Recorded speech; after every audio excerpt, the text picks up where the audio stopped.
Resultados del nuevo modelo económico.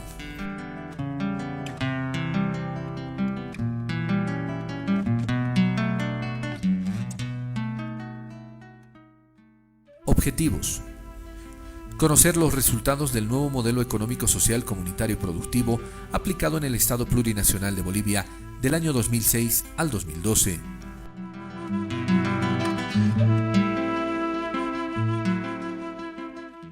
Resultados del nuevo modelo económico, social, comunitario y productivo. Vamos a mostrarles ahora las cifras, las estadísticas de las principales variables económicas para ver si el modelo da resultado o no da resultado. Empecemos con esta variación que es la tasa de crecimiento del Producto Interno Bruto, que es, como les había mencionado en algunos minutos atrás, cuánto se produce en una economía. Habíamos nosotros dicho que para mejorar, para salir de la pobreza, hay que producir. Y este es un parámetro para ver si estamos o no estamos produciendo. Tenemos una interesante comparación. En nuestro gobierno 2006-2012, la tasa de crecimiento del producto es del 4,8%, cerca del 5%, mientras que en el periodo neoliberal 1985-2005, la tasa promedio de crecimiento fue de apenas 3%.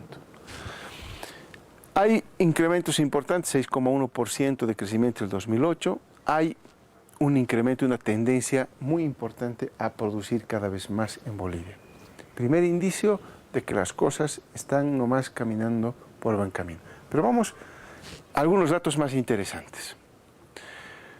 Si nosotros dividimos lo que estamos produciendo entre el número de habitantes que tiene el país, se construye un indicador que se llama el Producto Interno Bruto per cápita, el Producto Interno Bruto por habitante. Este Producto Interno Bruto por habitante nos muestra un interesante comportamiento. El año 2005 recibimos un país con $1.010 en promedio de ingreso de una persona que vivía en Bolivia en ese momento. Es decir, durante todo un año, de todo lo que se producía en Bolivia, a una persona le correspondía $1.010. ¿Cuánto le corresponde a un boliviano el año pasado? ¿O cuánto le correspondió el año pasado, 2011? $2.238. Es decir, más del 100% de incremento con respecto al año 2005. En 6 años hemos duplicado el ingreso per cápita. La población ha crecido, pero más rápido ha crecido la producción que la población, y eso es lo que está haciendo que tengamos un Producto Interno Bruto por habitante más alto. Aquí hay buenas y malas noticias. Por supuesto, que tener un Producto Interno Bruto per cápita más alto significa que los bolivianos estamos mejor que antes, sin duda. En promedio estamos mejor que antes. Pero esta buena noticia ha dado lugar a que entidades como organismos internacionales como el Banco Mundial, por ejemplo, nos haya elevado la calificación de ser de un país de ingresos bajos, nos ha graduado, nos ha subido un peldaño y nos ha puesto entre los países de ingresos medios. Hasta ahí la buena noticia, porque eso indica que estamos mejorando, que la calidad de vida de los bolivianos paulatinamente mejora. Pero la mala noticia de esto es que en la medida en que Bolivia sale de la pobreza, sale de los indicadores de extrema pobreza para entrar a países de ingresos medios, los organismos internacionales ya no van a prestarle a Bolivia créditos a tasas blandas. Ya no va a prestar a Bolivia créditos concesionales con tasas bajas y largos plazos, que eran los créditos que recibía el periodo neoliberal, tasas muy bajas, pero aquí está otro elemento. Cuando los organismos internacionales prestan a un país a tasas bajas y a largos plazos, es decir, créditos concesionales, los montos de préstamo son pequeñitos porque la economía es pequeñita. Ahora entramos nosotros a Bolivia, entramos como Bolivia a un peldaño más alto, que es el país de ingresos medios. Vamos a tener tasas más altas, plazos más cortos para pagar, pero mayor cantidad de acceso a recursos también. O sea, hay ventajas y desventajas de estar entre los países de ingresos medios. Esto nos ha dado este indicador que es persistente, que hemos rebasado los $2.200 de ingreso per cápita, y este año 2012 vamos a superar los $2.400 de ingreso per cápita. Decíamos, cuando planteábamos el viejo modelo neoliberal contra el modelo económico actual, nuestro modelo económico, social, comunitario y productivo, que la base de crecimiento de los neoliberales era el sector externo y que nosotros le apostábamos también a la demanda interna. Y la pregunta que hacemos es, ¿cuál de estos dos factores es el más importante en el crecimiento económico del país? Entonces, de ese Producto Interno Bruto, de esa tasa de crecimiento del Producto Interno Bruto que hemos mostrado hace un momento atrás, vamos a distribuir cuánto le corresponde a la demanda interna a ese crecimiento y cuánto le corresponde a la demanda externa a ese crecimiento. Ese gráfico está acá. La demanda externa está en amarillo, cuánto contribuye, y la demanda interna es la franja verde de este crecimiento que teníamos. Teníamos el 6.1, recordarán ustedes, del 2008, el 5.2 aquí el 2011, y lo que pensamos que vamos a crecer este año de 5.2. Queda claro que hasta el 2006 predomina el crecimiento en base a las franjas amarillas, que es la demanda externa. El modelo neoliberal trataba de cumplir su propósito de crecer en base a la demanda externa, pero el crecimiento era modesto, 2,5%, 2,7%. Cambiamos el modelo en 2006 y empezamos a darle importancia a la franja verde, que es la demanda interna, y el crecimiento es mucho más alto, 6%, 4%, 5%, y gran parte de esto se explica por el crecimiento de la demanda interna. Por lo tanto, esto ratifica que no nos equivocamos cuando cambiamos, ¿no?, el modelo económico de solo crecer en función de la demanda externa, exportaciones, a crecer con exportaciones y sobre todo con demanda interna. Es decir, reactivar un motorcito de la economía que estaba dormido.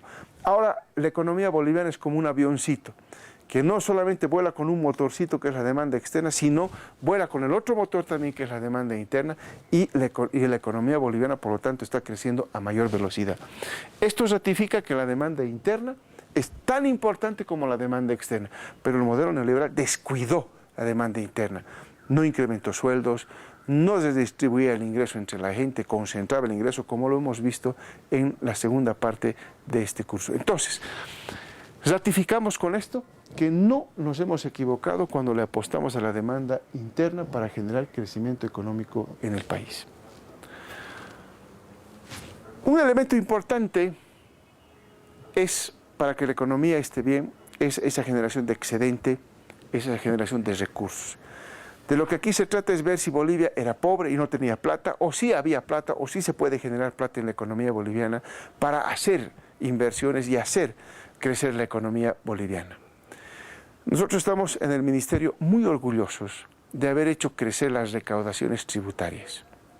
Y lo hemos hecho de una manera muy vertiginosa. Fíjense ustedes, esta es las recaudaciones tributarias desde 1990 hasta el 2012, hasta este año, en millones de bolivianos. Desde 1990, todo el Servicio de Impuestos Nacionales y la Aduana Nacional recaudaba, por ejemplo, 1.277 millones de bolivianos. El año 2005 recaudó 15.874 millones de bolivianos.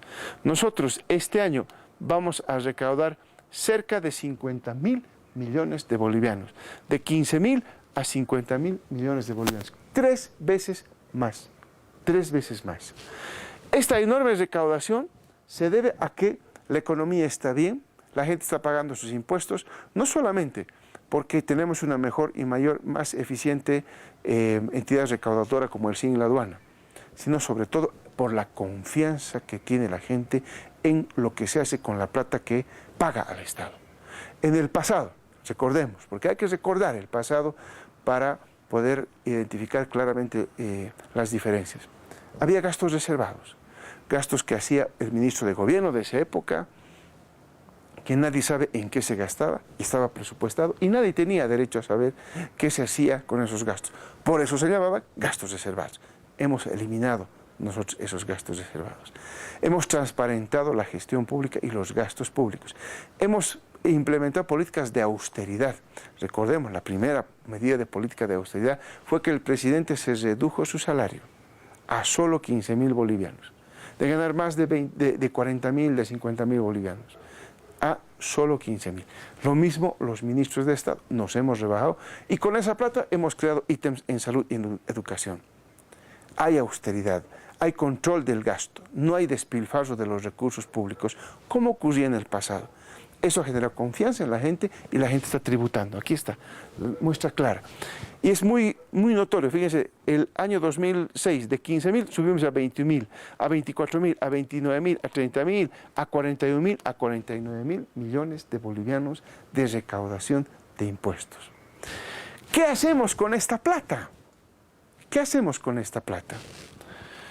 Primero, como hemos recaudado más de lo que hemos gastado, por supuesto que hemos demostrado una hipótesis que veíamos en nuestras diferencias entre el modelo neoliberal y el modelo económico, social, comunitario, productivo, que decíamos que Bolivia es capaz de generar superávit fiscal, y aquí está la muestra.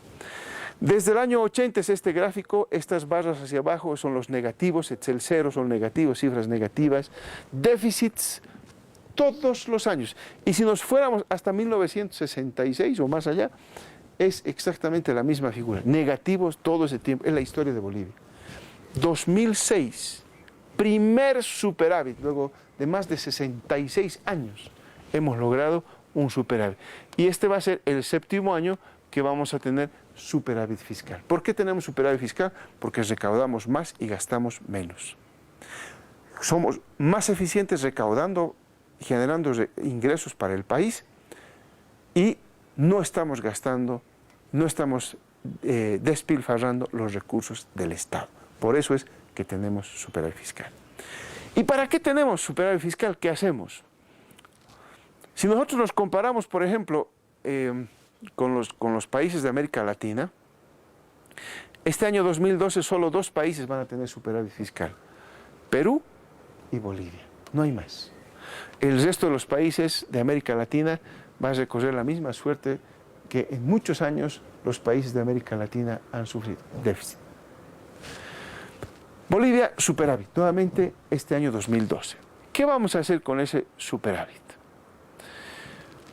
Primero, siempre se nos ha dicho, ustedes hablan de que hay mucha plata, de que el producto ha crecido, de que se está generando mucha plata, y por supuesto la gente se pregunta, ¿dónde está la plata?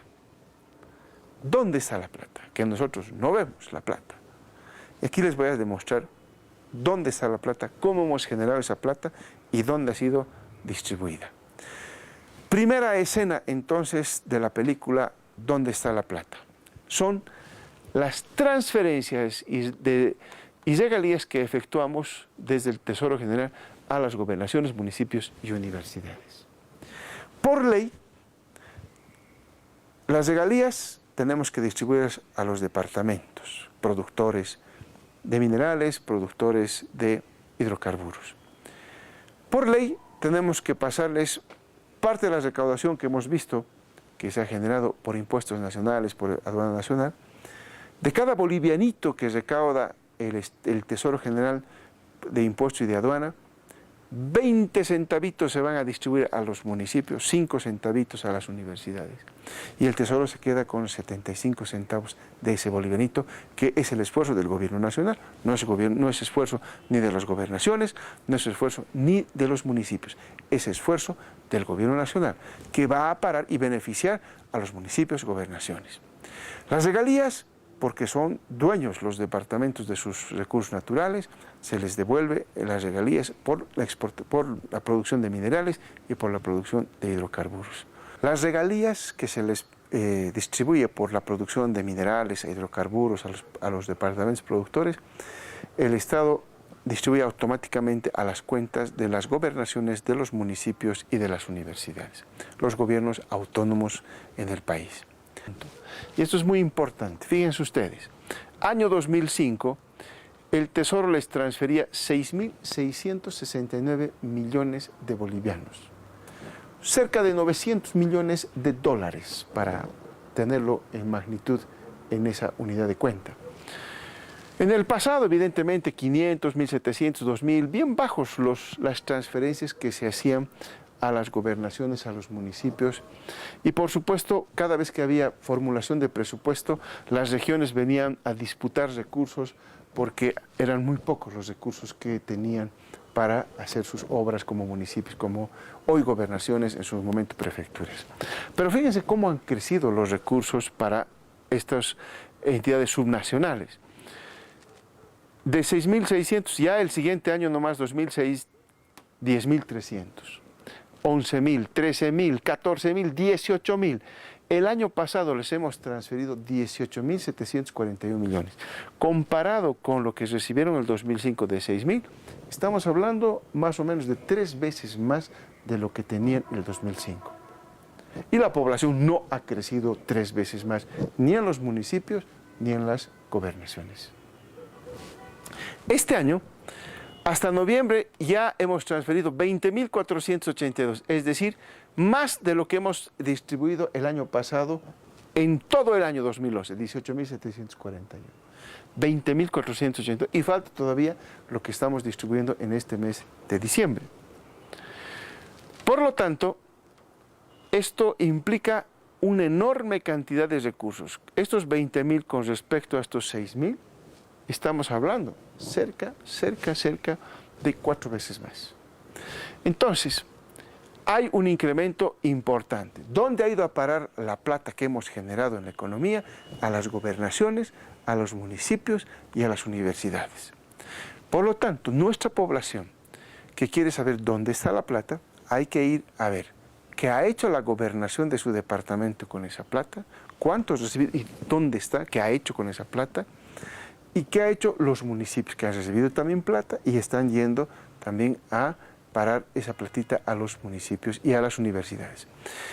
Habría, y ahí nosotros como gobierno central no podemos ingresar a fiscalizar esos recursos, no tenemos la competencia, pero sí lo tiene la Asamblea Legislativa, la Contraloría, y lo tienen por supuesto los consejos departamentales, los consejos municipales, para fiscalizar dónde está esa plata. Y en las universidades habrá que pedir a los universitarios que rindan cuentas, a los consejos universitarios, dónde está, qué se está gastando, en qué se está gastando todos los recursos que hemos generado como país. El gobierno nacional cumple con agrandar la torta de los recursos y distribuir a las regiones. Las regiones, los municipios son los encargados de hacer obras para que directamente beneficien a los bolivianos. Por eso es que una de las respuestas de dónde está la plata se los pasamos para que respondan los gobiernos municipales, los gobiernos departamentales y las universidades. Lo que sí, repito una vez más, el gobierno nacional cumple con agrandar la torta y distribuir cada vez más recursos. Primera escena de la película, ¿dónde está la plata? Más importante todavía, miren, les hemos dado harta plata y aquí están las transferencias en azul de los 6.600 que decíamos el 2005, aquí están los 18.000 y aquí están los 20.000 que hablábamos hace un instante atrás. Y fíjense que esta línea roja, que es los saldos en caja y bancos de municipios, gobernaciones y universidades, están yendo prácticamente a una velocidad muy similar a la que nosotros les estamos entregando la plata. ¿Qué quiere decir esto? Que les damos más y más plata y gobernaciones, municipios no están invirtiendo la platita está guardadita ahí en sus cuentas y no se está gastando. Ese es este incremento que ustedes ven acá. Antes, el 2005, se les transfería 6.600 y 2.900 estaban en su caja y bancos. Ahora les transferimos 18.000 el año pasado y 12.000 millones están en su caja y bancos. Y este año, hasta noviembre, puede ser que cambien las cifras, por supuesto, habíamos transferido 20.482 y habían tenido en su caja de bancos 17.107. Habían gastado 3.000 millones de bolivianos en 11 meses. Entonces, aquí está la platita que dice la gente. ¿Dónde está la plata? Está en caja y bancos de los gobiernos municipales, departamentales y de las universidades. Pero no solamente ahí está la platita. El superávit fiscal que tiene el gobierno central, los municipios, etcétera, se traduce en inversión. Y la inversión ha subido. el 2005 el país invertía, vamos a cambiar la unidad ahora, son 629 millones de dólares que se invertía en el año 2005. Y en todo el periodo neoliberal, si hacemos este gráfico hacia atrás, más o menos el promedio de inversión año era de 500 millones de dólares, nada más, año.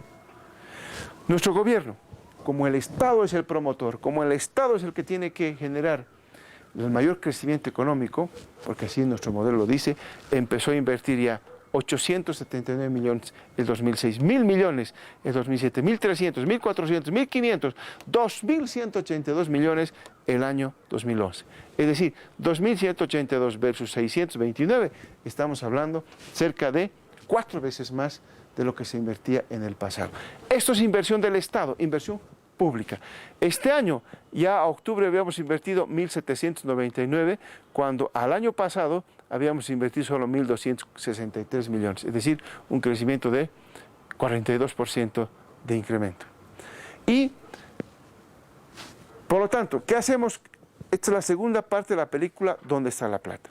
Transferencias a municipios, gobernaciones y universidades, primera parte de la película. Segunda parte de la película, inversión que hace el Estado. Ahí está haciendo el Estado. Hemos subido 4 veces más la inversión pública. Pero otra parte donde se queda la platita son en las reservas internacionales del Banco Central. Lo que antes se iba al extranjero, los dólares que se iban en remisión de utilidades a las transnacionales, hoy se quedan en el país. De las exportaciones que hacemos de gas, de las exportaciones que hacemos de minerales, de otros productos, siempre se quedan en el Estado ahora, y aquí está la muestra. El 2005 recibimos un país con apenas 1.714 millones de dólares. Y en el pasado inclusive eran negativos o no existían reservas internacionales. Pero desde el 2005, 1.714. ¿Cuánto tenemos a este año? A diciembre de este año, 13.996, cerca de 14.000 millones de dólares. De 1.700 a 13.996 millones de dólares. Es decir, estamos hablando de una cifra significativa. Cerca de ¿cuántas veces? De 1.700 a 13.000, estamos hablando casi 10 veces más de reservas internacionales. ¿Para qué nos sirve esto? ¿Para qué el Banco Central necesita reservas? Las reservas internacionales es como una cajita de ahorros que tiene una familia. La cajita de ahorros está ahí. Cuando a una familia le falta platita, recurre a su cajita de ahorros. Las reservas internacionales actúan lo mismo, pero a nivel internacional. Cuando el país no tiene dólares para pagar lo que está comprando de afuera, ya sea importaciones de bienes, de maquinaria y de equipamiento, utiliza las reservas internacionales. Las reservas internacionales también significa un soporte a la solidez de nuestra moneda nacional. ¿Por qué el boliviano está más fuerte que el dólar? Porque tenemos más reservas. Entonces, aquí está la tercera escena de la película ¿Dónde está la plata? En las reservas internacionales del Banco Central. Transferencias a municipios, gobernaciones y universidades. Inversión pública y reservas internacionales, 3 escenas de la película ¿Dónde está la plata? Y finalmente, ustedes me dirán, bueno, las transferencias es el sector público. La inversión pública es sector público. Las reservas internacionales es del sector público. ¿Y qué? ¿Le habrá llegado la plata a la gente? ¿Le estará llegando la plata a la gente? Sí, le está llegando. Por 2 vías. Uno, la inversión pública, porque la inversión pública evidentemente la gasta el Estado, pero contrata empresas privadas. Contrata constructoras, contrata empresas que le provean servicios, y por lo tanto, ahí le está llegando la plata al sector privado. Pero más importante, al ciudadano de a pie, a la gente, le estará llegando la plata. Para contestar eso vamos a ver este gráfico, que es muy claro en 2 sentidos, que demuestra, uno, que los bolivianos hoy tienen más plata que antes, y segundo, que ha llegado esa plata a los más pobres. Vamos a demostrarlo así. El año 2005, en los bancos, en el sistema financiero, la gente había depositado su dinero por un valor de 3.711 millones de dólares, de los cuales cerca de 1.800, un 42%, eran depósitos a plazo fijo y 1.000 millones eran depósitos en caja de ahorro, ¿no? A lo largo de estos años de la aplicación del modelo económico, social, comunitario, productivo, ¿sí?, ya hemos alcanzado 12.359 millones de dólares. ¿Qué quiere decir esto? Para que aumenten los ahorros, porque este es el ahorro de la gente, el ahorro de la gente. Para tener ahorro, primero uno tiene que tener ingreso. Y ese ingreso tiene que superar a los gastos para que tenga ahorro y pueda ir al banco a depositar ese ahorro. Si no hay ese margen de ahorro, no va a depositar, no hay incremento de depósitos. Y hemos incremento de 3.700 a 12.300, es decir, 4 veces más los depósitos de la gente en los bancos. Y la población no ha crecido 4 veces más. Por lo tanto, quiere decir que la gente ahora tiene más plata de lo que tenía antes. En otras palabras, la gente hoy tiene ingresos y tiene no solamente ingresos, sino tiene capacidad de ahorrar en 4 veces más que en el pasado. Eso demuestra este gráfico. Es decir, en otras palabras, de manera muy sencilla, la plata le llegó a la gente. Si no, ¿de dónde ha salido esta plata? ¿Y quién tiene esta plata? Si no es la gente. La gente tiene estos 12.359 millones de dólares. Pero más importante, tipos de depósito. Esta franja que ustedes ven celestita acá, que era la mayoría, que era un 42%, 48% de los depósitos era depósito a plazo fijo. 1.010 millones, más o menos 27%, pertenecía a la gente que tenía caja de ahorros. ¿Qué personas tienen depósito a plazo fijo el 2005 y qué personas tienen caja de ahorro el 2005? El depósito a plazo fijo, como ustedes saben, es un depósito. Yo llevo mi platita a un banco, deposito y espero 180 días, 360 días y luego de esos días yo voy a recoger mi capital más mis intereses. Todo ese tiempo está durmiendo mi platita en el banco. No la puedo sacar. ¿Quiénes hacen ese tipo de depósitos? La gente que tiene más plata. ¿Quiénes tienen su cajita de ahorro? Que yo deposito en un banco mi plata y mañana necesito, voy y retiro sin ningún problema. La gente que tiene menos recursos, que sabe que en cualquier momento le va a fallar sus ingresos y que va a tener que ir al banco a retirar su platita. 27% contra 48%. Fíjense que evidentemente los depósitos a plazo, la gente que tiene platita sigue teniendo y tiene más plata todavía, de 1.800, cerca de 1.800 millones de dólares. El año pasado tenía cerca de 4.000 millones de dólares, sigue creciendo, pero también crece de 1.000 a 3.928, cerca de 4 veces, los depósitos en caja de ahorro. Si hacemos esta comparación, tenemos que estos 3.957 significan el 37% y 3.928 significa el 36%. Es decir, prácticamente los depósitos de la gente que tiene plata están igualados en participación a la plata que tiene el común de la gente que tiene su cajita de ahorros. Redistribución del ingreso. Es más equitativa la distribución del ingreso en nuestro país a partir de estas políticas que aplicamos desde el 2006. Muy importante. Y no quiere decir que no hayan crecido los depósitos, por supuesto siguen creciendo y las magnitudes, los depósitos en caja de ahorros casi 4 veces han subido y cerca de 2 veces y media han subido los depósitos a plazo fijo. ¿Dónde está la plata entonces? Si no está en el bolsillo de las personas, en las cuentas que tienen las personas. Este mismo gráfico se da cuando uno mira por el número de cuentas. También la plata ha llegado porque de esa plata que está depositada que la gente tiene en los bancos, en las mutuales, en las cooperativas, en los fondos financieros, en los bancos, etc., también la gente se presta. Y los préstamos han subido. Antes en todo el sistema se había prestado 3.360 millones de dólares, ahora se ha prestado 10.000 millones de dólares. Es una increíble suma de dinero que se presta la gente. Y se prestará la gente porque sabe que mañana va a perder, porque la economía está mal y mañana no va a poder pagar su préstamo. No, sabe que prestándose va a poder generar una actividad que le va a generar ingresos para poder pagar este crédito. ¿Cómo lo demostramos esto? Con este índice que se llama la mora, es decir, el porcentaje de la cartera que no están pagando. Los deudores morosos, los que no pagan la deuda. El año 2005, de estos 3.360, 10% no pagaba su deuda. Hoy, de estos 10.000 millones de dólares, ni 2% no paga su deuda. Es decir, la gente está pagando su deuda, está cumpliendo, pagando su deuda. ¿Y eso qué quiere decir? Si la gente paga es porque lo que se ha prestado le genera plata y le sirve para pagar ese crédito. Entonces la economía está caminando, está funcionando de acuerdo a lo que habíamos dicho. El modelo funciona. Otro tema interesante de estos préstamos y de lo que ha ocurrido en el sistema financiero es que ahora los créditos y los depósitos que han crecido, como hemos visto en esa magnitud impresionante, 3 veces más, 4 veces más, están siendo transados en moneda nacional, en bolivianos.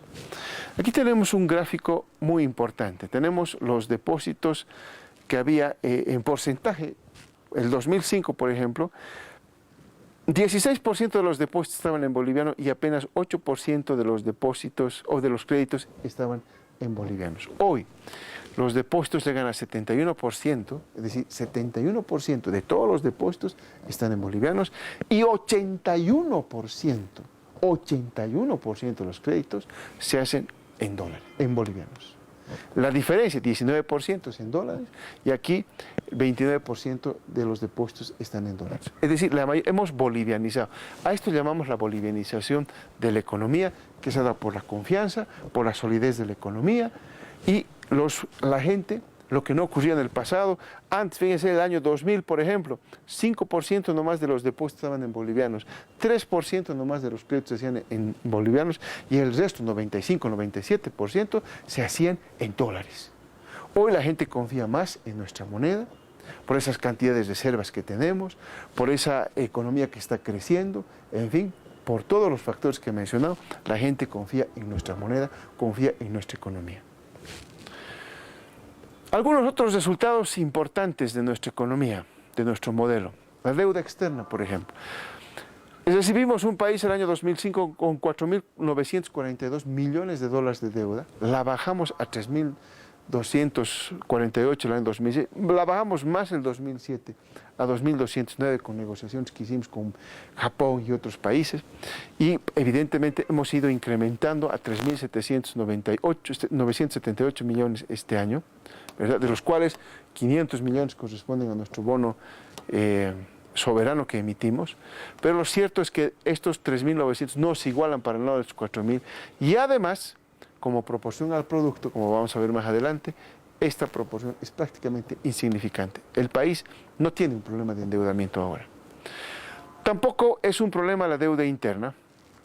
Heredamos un país con 3.000 millones de bolivianos de deuda, evidentemente subió la deuda, y no por mala gestión, sino por esta barra amarilla que ustedes ven aquí, que representa la cantidad de deuda que los neoliberales contrajeron en UFBs, es decir, en una unidad de cuenta que cada vez subía porque estaba indexada a la inflación. Entonces cada vez subía la deuda, hasta que por fin este año, 2012, un éxito que tenemos es que es la primera vez que logramos reducir la deuda interna de 4.596 a 4.302 millones, 4.310 millones de dólares, la deuda interna de nuestro país. Esto ya marca la tendencia que va a tener la economía. Lo dijimos en su momento. La política nuestra de bolivianizar la deuda, y aquí está. Esta es la parte de deuda en bolivianos que ahora tenemos. Antes lo más grande era las UFBs y los dólares, la deuda en dólares. Ahora lo más importante es la deuda en bolivianos. La deuda en bolivianos está haciendo esa bolivianización, no solamente la economía, de la deuda del tesoro que hemos implementado en nuestro gobierno, es la que está haciendo descender el endeudamiento interno por primera vez en nuestro país. Y aquí tienen los gráficos que yo les decía, porque la comparación que se tiene que hacer correcta es la deuda externa con respecto al producto, la deuda interna con respecto al producto. Es como comparar cuántos ingresos tiene una persona con respecto a lo que se está endeudando. Si una persona gana 1.500 bolivianos y se endeuda 20.000 bolivianos, Entonces, eso no es pagable. Pero si la cifra es razonable, es pequeña, entonces va a poder pagar. Y eso ocurre con Bolivia. Nosotros tenemos una deuda en este momento externa con respecto al producto de apenas 15%. La bajamos de 58%, 52% en el periodo neoliberal a 15%. Y la deuda interna la bajamos de igual manera de 32% a 16%. No es un problema la deuda interna ni externa para la economía nacional. Hablaba yo de la emisión de nuestros bonos.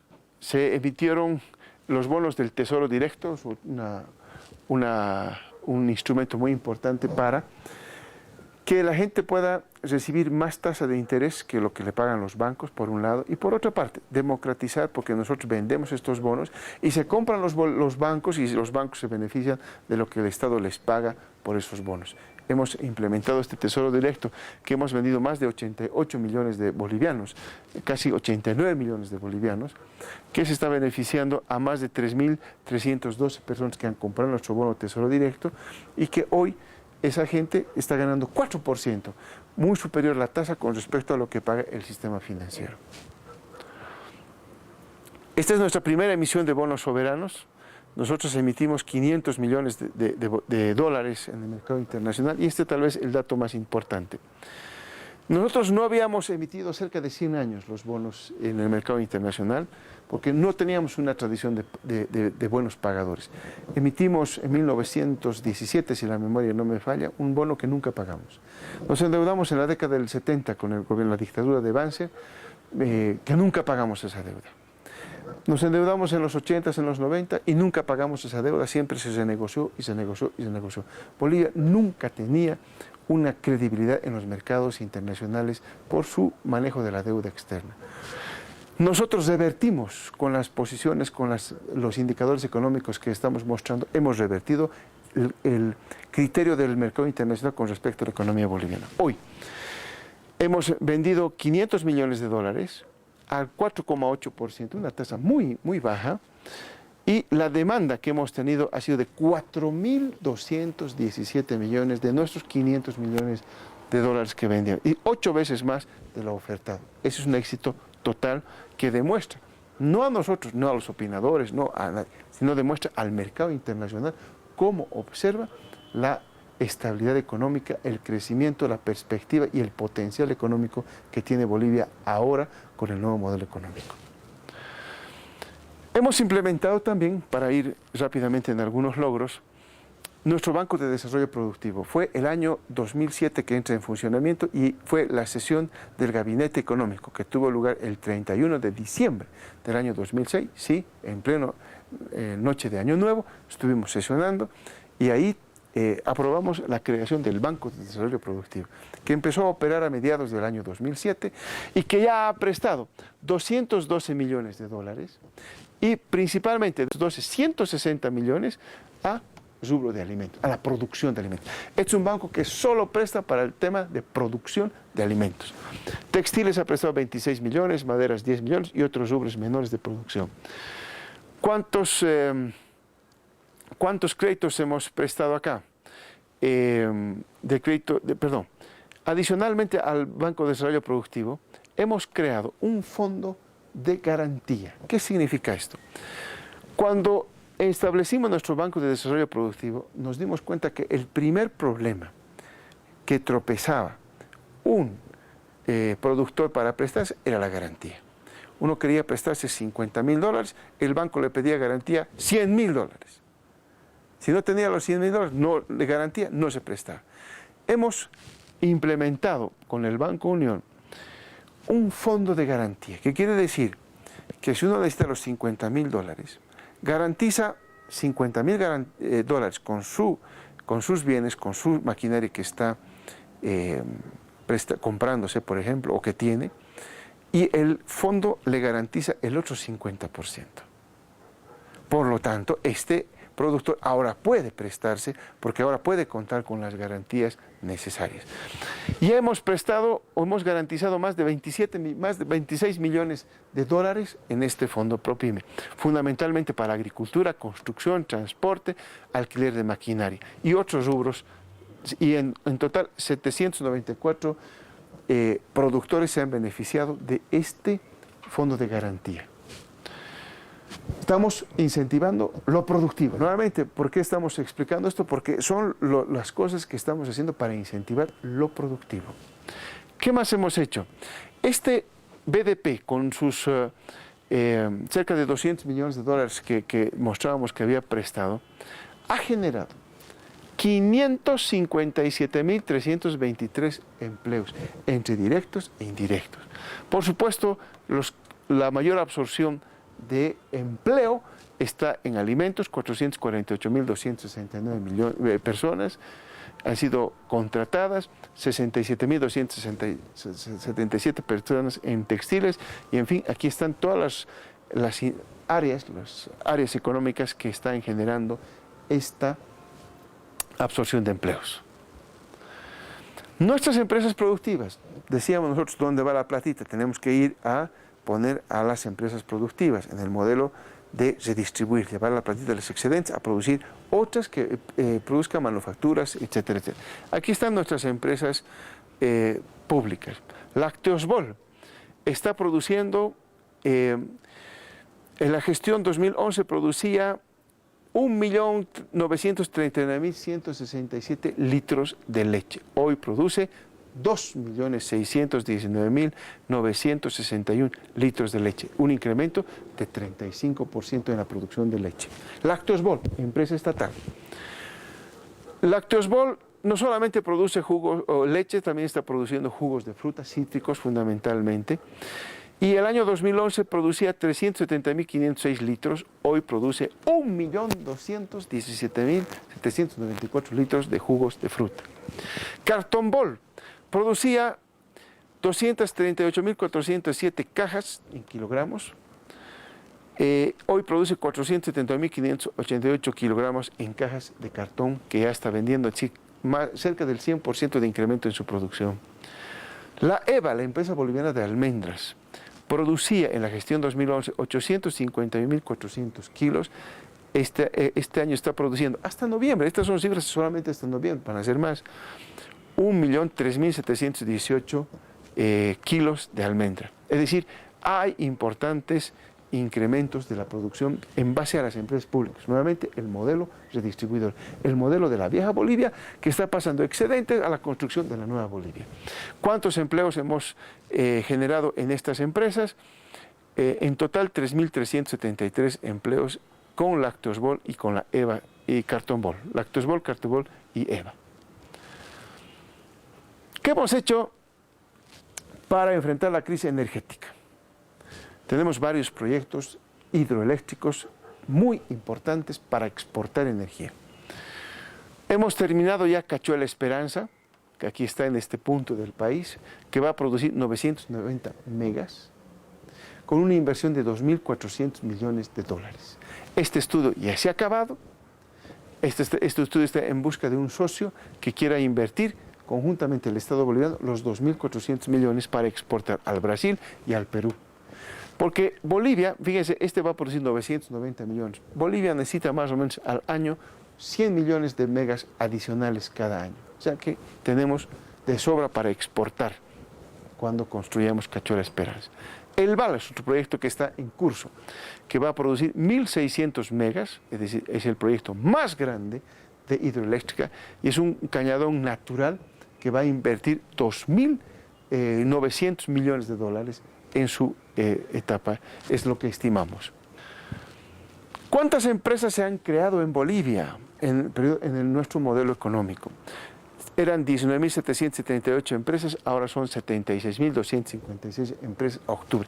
Es decir, de 20.000 redondeando a 76.000, son más de 50.000 empresas que se han creado en el país. 56.000 empresas en realidad que se han creado en Bolivia.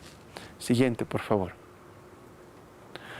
Otro tema interesante, en nuestro gobierno se ha incrementado la superficie cultivada en 21%. Antes, para la producción agrícola en el país, se utilizaban 2.627.000 hectáreas, ahora son 3.175.000 hectáreas que se utilizan para la producción. Estamos apuntando a la seguridad alimentaria. Siguiente, por favor. La inflación que en su momento, fíjense usted, yo traigo este gráfico porque resulta curioso que en el periodo 2007-2008, que la inflación evidentemente fue 11%, los medios de comunicación aquí, ¿verdad?, hacían sensación de estas tasas de inflación, cuando fíjense ustedes en el periodo neoliberal tuvimos 12, 18, 21, 66 y 8.000% de inflación el año 85. Entonces, pero ya la inflación está bajo control, este año no está pasando el 4,5%, que es la meta que tenemos. La inflación no es un problema para la economía boliviana. El salario mínimo nacional, fíjense ustedes, toda esta franja verde era lo que los neoliberales hicieron, congelaron el salario mínimo 3 años en 440 bolivianos, desde el año 2003 hasta el año 2005. Se apretaba el cinturón del boliviano. ¿Qué hicimos nosotros? Descongelamos, incrementamos en 14% el primer año, subiendo a 500, y hoy, el 2012, el salario es de 1.000 bolivianos, es decir, de 440 a 1.000 bolivianos, más de 100% de incremento del salario mínimo nacional. La tasa de desempleo, por todo lo que he mencionado, que hay más empresas privadas, que hay el Banco de Desarrollo Productivo, el apoyo estatal a la producción, ha ido disminuyendo, por supuesto, el desempleo, perdón. La mayor cantidad de tierras que se utiliza para producir productos agropecuarios también hace disminuir el desempleo. Esta línea azul es el desempleo en cifras de UDAPE, de nuestro Instituto Nacional de Estadístico y de la Unidad de Análisis de Políticas Económicas. El 2006 nos decían que el desempleo era de 8,1%, al año pasado es 5,5% y este año es menor todavía al 5% el desempleo. Y ponemos este gráfico en la línea anaranjada para mostrar las cifras de una ONG opositora como es el CEDLA, que publica también sus cifras de desempleo, que exactamente muestran lo mismo. El año 2005 el CEDLA decía que el desempleo era de 12,1%. ¿Cuánto dice que fue el año pasado? 7,9%. Hay definitivamente una disminución, en este caso, de cerca de 4 puntos porcentuales. Nosotros tenemos algo similar aquí en la deducción, por lo tanto, la tendencia es la misma. El desempleo, por donde se lo quiera ver, en Bolivia ha disminuido y era uno de los objetivos del modelo económico, como lo mencionábamos anteriormente, la disminución del desempleo. Aquí está, se está verificando, por lo tanto, ese resultado. Nuestras políticas sociales, nuestro Juancito Pinto, la renta dignidad, el bono Juan Azurduy, pues las más importantes, benefician directamente al 31% de la población, es decir, a 3.382.345 bolivianos, entre bolivianos adultos mayores, que son 950.881, entre 1.688.268 niños, y entre 743.196 niños y madres del bono Juan Azurduy. Es decir, esto es un elemento muy importante de redistribuidor del ingreso y de lucha contra la pobreza. 31% de la población recibe directamente del Estado un beneficio monetario que, por supuesto, mejora la calidad de vida de esta gente. El número de beneficiarios e importe de descuento por la tarifa dignidad. Es decir, este es el número de beneficiarios. Nosotros el 2006 implementamos una tarifa dignidad eléctrica. Esa tarifa dignidad eléctrica es que en el sector rural el megawatt cuesta más barato que en las ciudades. Hay una subvención cruzada.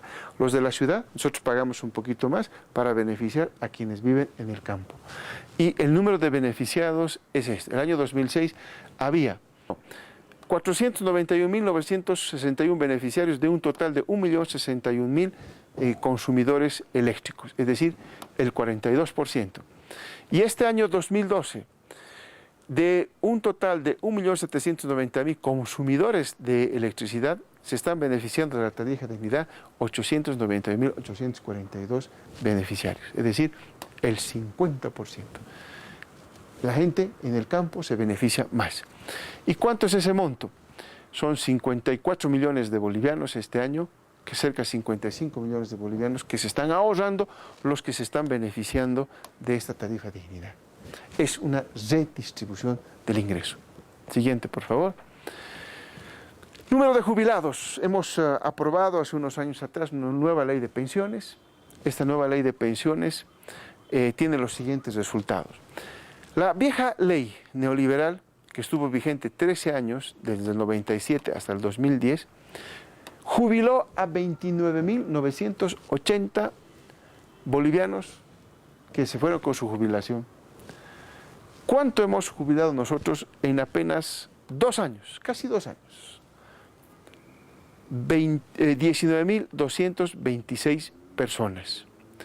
Una cifra solo 10.000 menor de la que hicieron ellos en 13 años. Lo que nosotros hicimos en 2 años, ellos en 13 años. Quiere decir que nuestra ley de pensiones es favorable, es beneficiosa, y la gente está, por supuesto, jubilándose y está gozando de los nuevos beneficios. Este es el número de beneficiados del sistema integral. Hacia el año 2005 había 934.304 beneficiados, de los cuales 40.706 eran independientes y dependientes 893.598. Con nuestro nuevo sistema, que arranca a partir del año 2010, fíjense ustedes, tenemos 97.948 independientes, es decir, artesanos, comerciantes, gremiales, que hoy pagan por tener su pensión, y son 97.000 los que se van a beneficiar, y de los asalariados 1.437.000 bolivianos. Es decir, estas políticas sociales tienen que tener un resultado, y ese resultado es, primero, que la diferencia entre ricos y pobres está disminuyendo. ¿Cómo se calcula esto? Nosotros, los economistas, construimos un índice que se llama el coeficiente o el índice de Gini, donde el número 1, cuando el coeficiente es igual a 1, quiere decir que es una total y completa desigualdad en la distribución del ingreso, y cuanto más cerca a 0 esté este indicador, quiere decir que más igual está la distribución del ingreso entre las personas. Y aquí podemos ver, de 0,60, que era el indicador Gini a 2005 en el país, lo hemos bajado a 0,50. Es decir, hay una disminución, pero hasta el año simplemente 2009, que es la estadística que se tiene. No tenemos 2010, 2011, que lamentablemente es una estadística que sale muy lentamente. Pero ya al 2009 tenemos una disminución en esta desigualdad. Quiere decir que Bolivia cada vez es más igual, quiere decir que Bolivia está cada vez mejor distribuida, y es uno de los objetivos del modelo económico, social, comunitario, productivo. Estamos logrando. Y yo les puedo asegurar que hacia el 2012 este indicador es mucho más bajo todavía, lo que quiere decir que se cumple el objetivo de disminuir la desigualdad entre los bolivianos.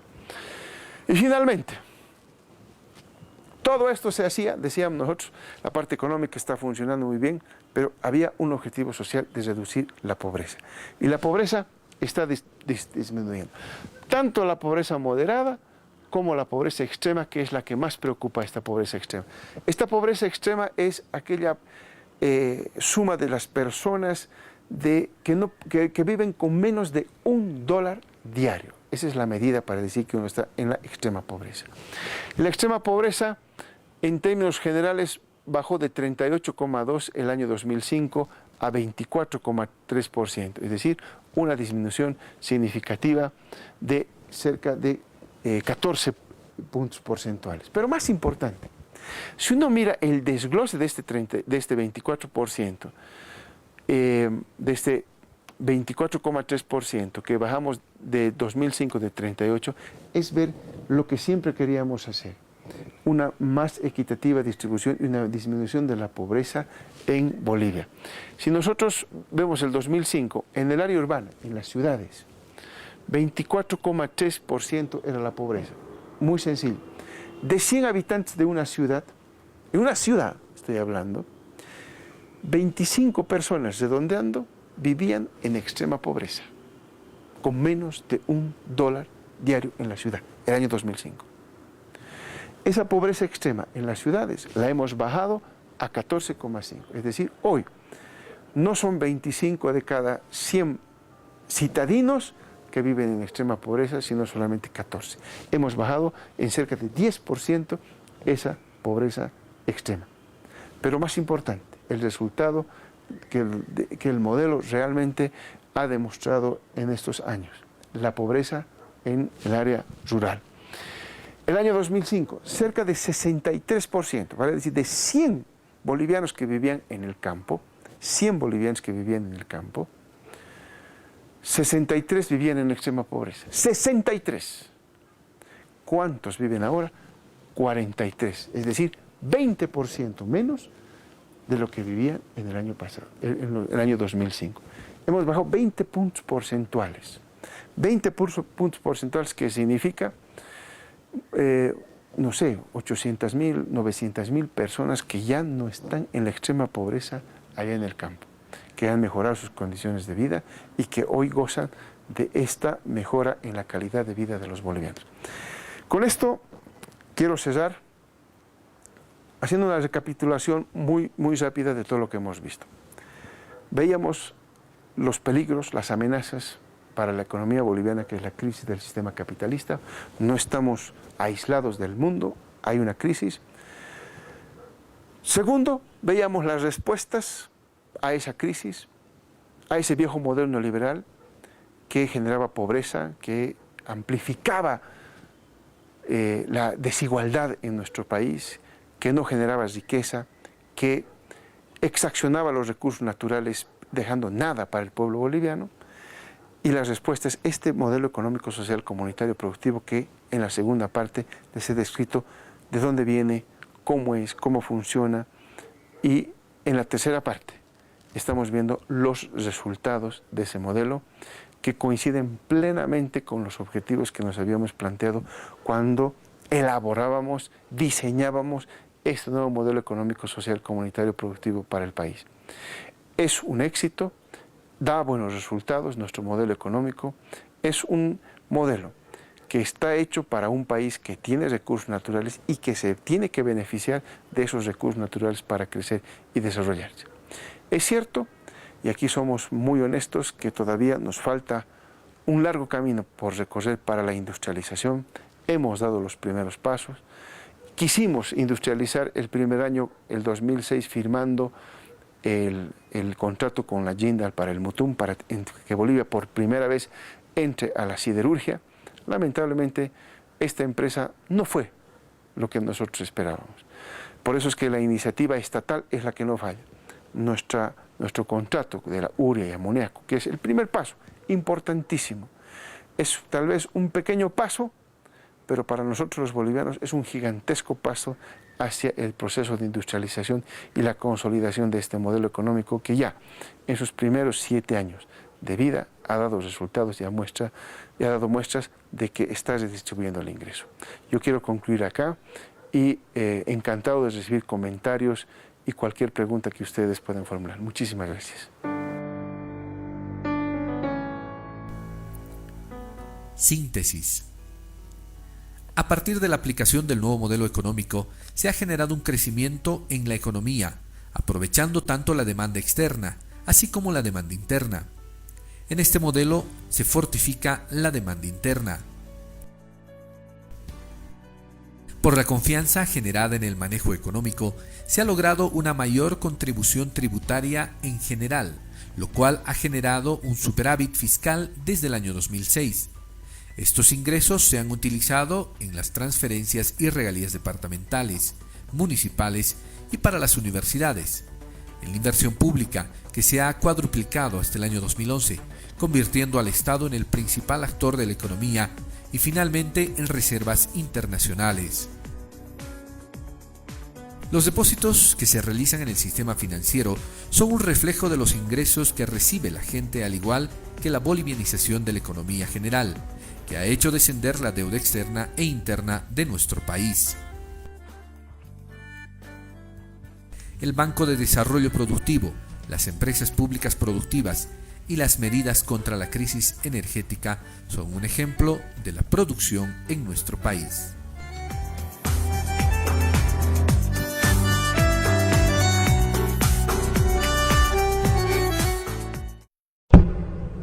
¿Qué es el programa de teleeducación Construyendo un Nuevo Estado? Es una nueva modalidad para capacitarse y formarse de manera accesible y gratuita sobre temas de gestión pública, utilizando medios masivos como la televisión y el Internet. ¿Cuál es el objetivo? fortalecer las capacidades teóricas y prácticas de participación y control social de las y los ciudadanos en general y de la sociedad civil organizada en temas de gestión pública. ¿A quiénes está dirigido? A toda la sociedad en su conjunto: estudiantes, universitarios, profesionales independientes, servidoras y servidores públicos, amas de casa, jubilados, dirigentes sociales, organizaciones sociales y todos quienes tengan interés en este tipo de formación. ¿Qué se tiene que hacer para obtener los cursos de teleeducación? Los interesados deberán aproximarse por las oficinas de la Escuela de Gestión Pública Plurinacional, ubicadas en la calle Bolívar 724, esquina Indaburo, unidad de comunicación, y dejar un DVD por módulo. La EGPP copia el contenido y entrega el material para que los interesados puedan estudiar el mismo. También puede ingresar a la página web de la Escuela de Gestión Pública Plurinacional, egpp.gov.bo, al link Teleeducación. Ahí podrá encontrar material complementario sobre nuestros cursos. ¿Cómo programar el examen? Llamando al número 220-4103, se programa el día y la hora para el examen. Las evaluaciones se toman de lunes a viernes en horarios de oficina. Para el interior del país, ingrese a la página de la escuela, egpp.gov.bo, al link Teleeducación. Verifique las fechas y lugares de evaluación por departamento y mediante el correo electrónico confirme su participación en la evaluación enviándonos sus datos y los módulos en los cuales rendirá examen. ¿Qué se necesita para inscribirse y rendir un examen? Necesita una fotocopia de carnet de identidad y llenar la ficha de inscripción de la Escuela de Gestión Pública Plurinacional, programa de teleeducación. ¿Qué nota debe obtener para la certificación? La nota mínima de aprobación es de 70 sobre 100. ¿El programa tiene algún costo? Recuerde que este programa es totalmente gratuito. Denuncie cualquier cobro irregular al teléfono 220-4103 o escríbanos al correo teleeducacion@egpp.gov.bo.